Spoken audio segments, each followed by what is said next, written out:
నమ సుమాంజలి. నేను ఇప్పుడు కార్జనం కూర వండబోతున్నాను. మీ అందరికీ ఐడియానే ఉంటుంది ఈ కార్జనం ఎలా ఉంటుందో. ఇలా ఉంటుంది. దీన్నేమో టిల్లీ పీస్ అంటారు.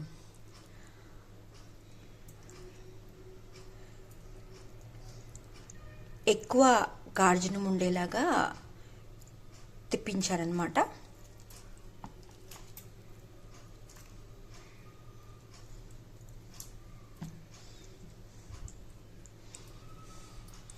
ఈ కర్రీ నేను చేయబోతున్నాను ఇప్పుడు.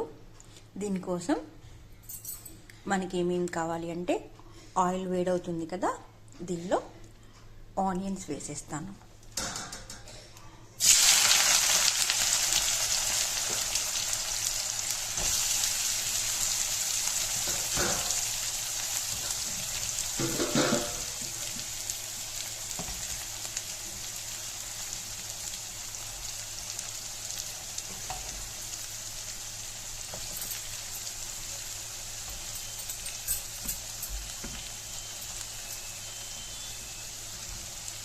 ఆనియన్స్ని బాగా ఫ్రై చేసేసుకోవాలి.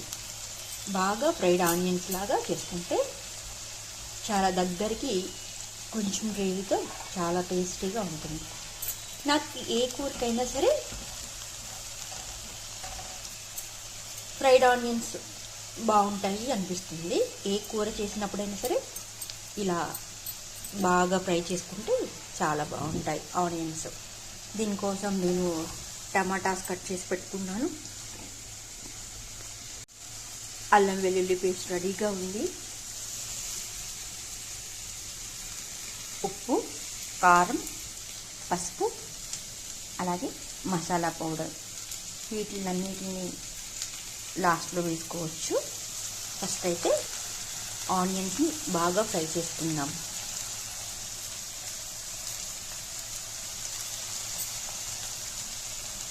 ఆనియన్స్లోకి కొంచెం పసుపు వేసేస్తే త్వరగా వేగుతాయి.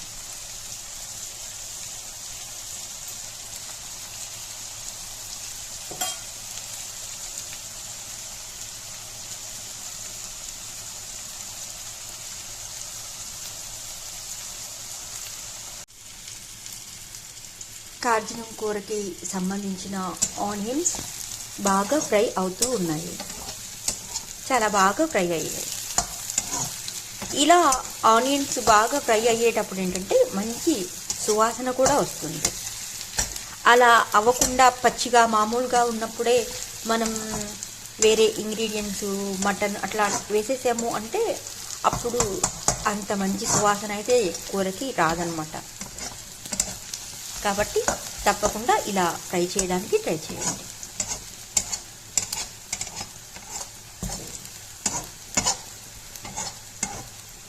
కార్జనం ముక్కలు కూడా చాలా త్వరగా ఉడికిపోతాయి కూడా. ఇది కొంచెం ఫ్రై బాగా చేసుకొని ఇందులో ఇంకొంచెం ఫ్రై కావాలి. కలుపుతూ ఉంటే ఇలా ఈవెన్గా వేగుతాయి అన్నీ.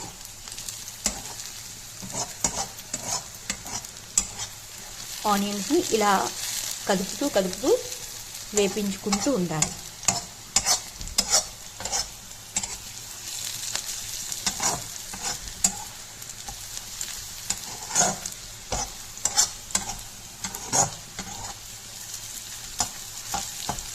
చూసారా చక్కగా ఫ్రై అవుతుందా? ఇందులో ఒక పసుపు మాత్రమే వేసాను, కానీ చాలామంది కొంచెం సాల్ట్ కూడా వేస్తారు. ఇప్పుడు నేను అలా చెప్తే మీరు మళ్ళీ కన్ఫ్యూజ్ అయ్యే ఛాన్స్ ఉంటుంది. మనం ఇప్పుడు ఒకసారి సాల్ట్ వేసి కూర ఉడికిపోయిన తర్వాత అప్పుడు ఒకసారి సాల్ట్ వేసేటప్పుడు ప్రాబ్లం అవుతుందని చెప్పనేసి నేను ఇప్పుడు సాల్ట్ వేయలేదు. ఏం కాదు, కానీ పసుపు వేసాం కాబట్టి ఫ్రై అయిపోతున్నాయి.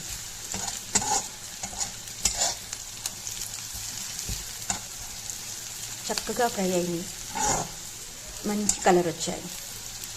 ఈ కలర్ చాలు. ఇప్పుడు అల్లం వెల్లుల్లి పేస్ట్ని పచ్చివాసన పోయేలాగా వేయిస్తే చాలా బాగుంటుంది. కొంచెం సేపు వేపించి దీనిలో టమాటా ముక్కలు కూడా వేసేసి సరిపోతుంది.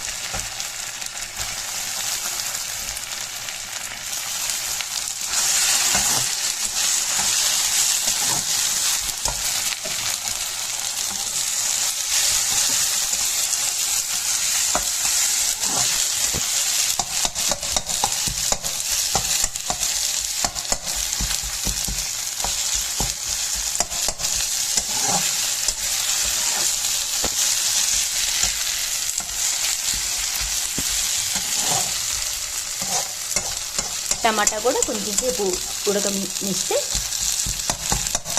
ఆనియన్స్తో పాటు అప్పుడు మనం ఈ కాచిన కూరని అందులో వేసి చాలాసేపు మూత పెట్టి మగ్గిచ్చేస్తే దగ్గరికి మగ్గుతుంది.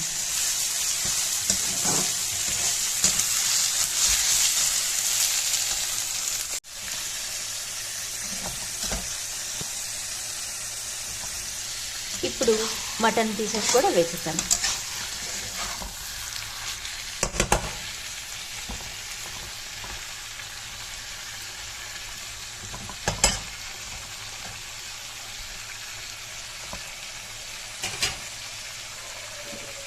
మనం ఇలా మూత పెట్టేస్తే బాగుంటుంది. కూర గార్జున ముక్కలు చక్కగా మగ్గుతున్నాయి కదా. మనం ఎలాంటి వాటర్ పోయలేదు ఇప్పటి వరకు. అయితే ఇప్పుడు కొంచెం కారం,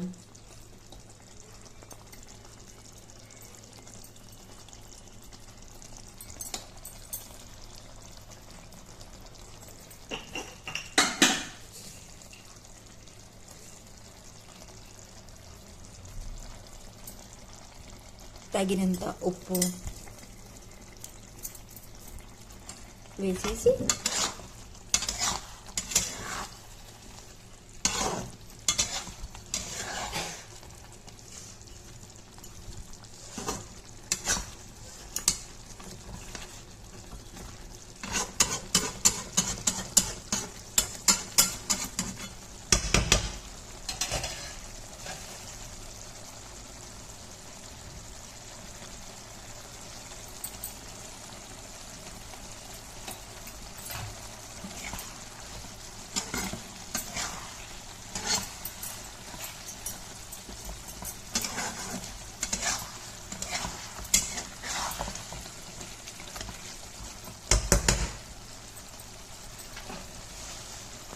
ఉప్పు కారం చాలా దగ్గరికి మగ్గుతున్న వాటిపై చల్లి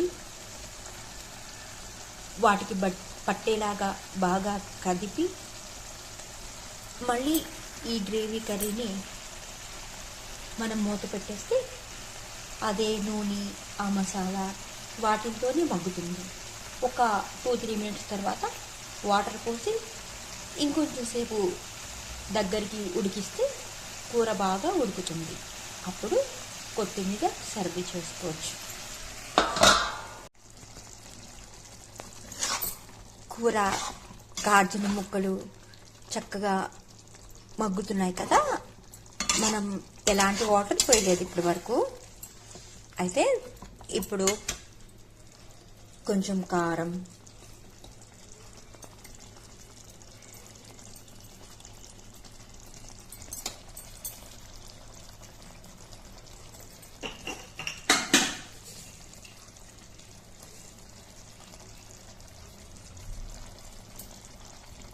తగినంత ఉప్పు వేసేసి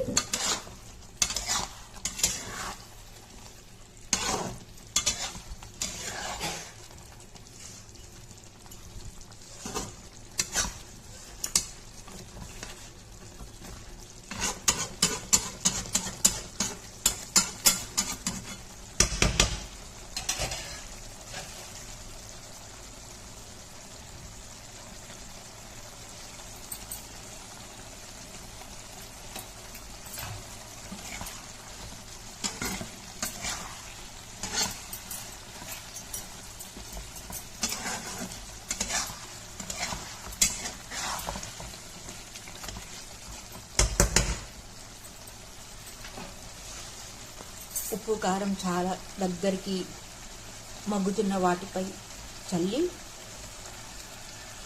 వాటికి పట్టేలాగా బాగా కదిపి మళ్ళీ ఈ గ్రేవీ కర్రీని మనం మూత పెట్టేస్తే అదే నూనె ఆ మసాలా వాటితోనే మగ్గుతుంది. ఒక 2-3 మినిట్స్ తర్వాత వాటర్ పోసి ఇంకొంచెం సేపు దగ్గరికి ఉడికిస్తే కూర బాగా ఉడుకుతుంది. అప్పుడు కొత్తిమీర.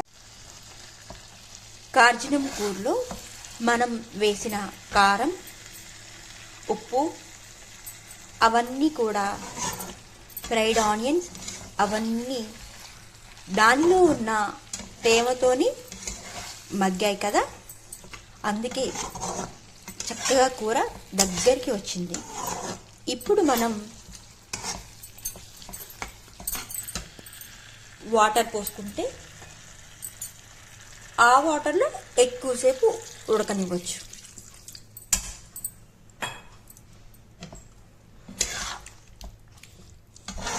సిమ్లో పెట్టి చక్కగా దగ్గరికి ఉడికిపిస్తే చాలా చాలా బాగుంటుంది కార్జనం కూర.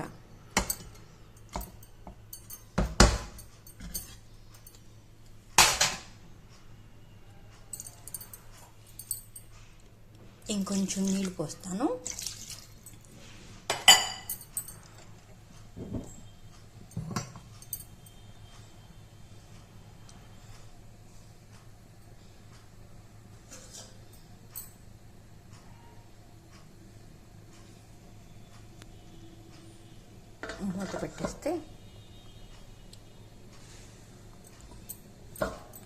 మూత పెట్టేస్తే దగ్గరికి బాగా ఉడికిపోతుంది.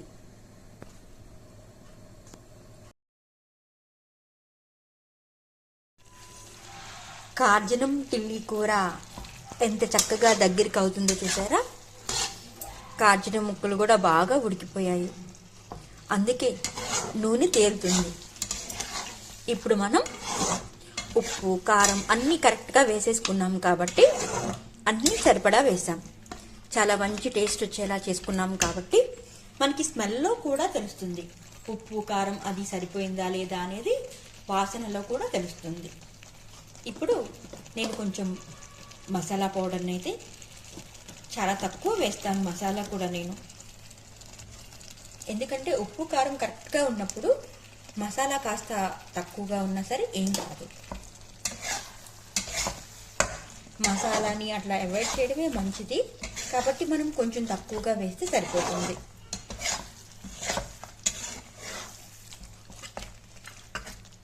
ఇందులో మనం కొత్తిమీర చల్లేసుకుంటే సరిపోతుంది.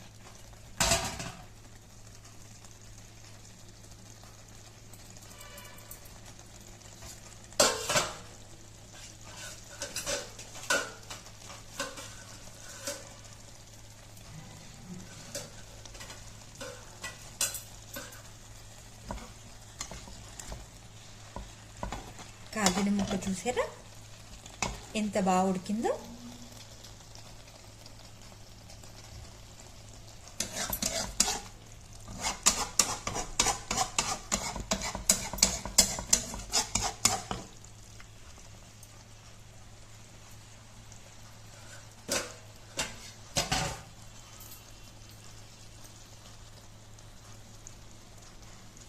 మన కార్జనం కూర చాలా బాగా కుక్ అయిపోయి సర్వ్ చేసుకోవడానికి రెడీ అయిపోయిందనమాట. Thank you.